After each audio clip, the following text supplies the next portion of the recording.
today. In this video, I want to talk about support. When you have a mental illness, support is extremely important, especially when you're going through something hard like depression or anxiety. When you think of support, you tend to think of just having a shoulder to cry on or someone to lean on, but there are actually a number of kinds of support, and it's important to seek the right kinds of support from the right kinds of people. There are probably only a few people in your life that you'd feel comfortable crying around. In most cases, you'd probably feel embarrassed for crying, and that's not helpful. So when you feel like you need to cry and vent like that, you should probably only turn to people in your life that you feel comfortable crying around. Maybe it's your mom or your aunt or your best friend, or maybe you don't have anyone in your life you feel comfortable crying around other than your therapist.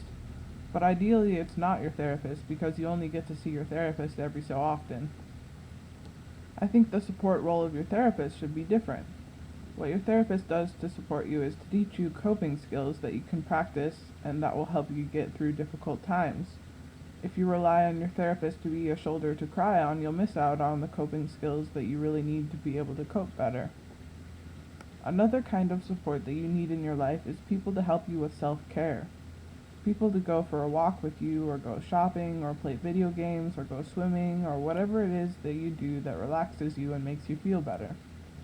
These people are usually friends, not your best friends that you can cry around, but other friends that you're slightly less comfortable with.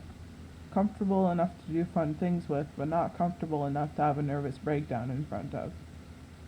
So those are three kinds of support roles: people who support you by being a shoulder to cry on, people who support you by teaching you coping skills, and people who support you by doing self-care activities with you.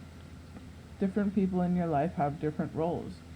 It can be a mistake to mix up these roles and demand the wrong kind of support from the wrong kinds of people. For instance, if you demand of your casual friends that they listen to all your rants and crying fits, they're probably going to get worn out and frustrated, and you'll end up feeling even more horrible and dejected when they let you know how exhausted by you they are.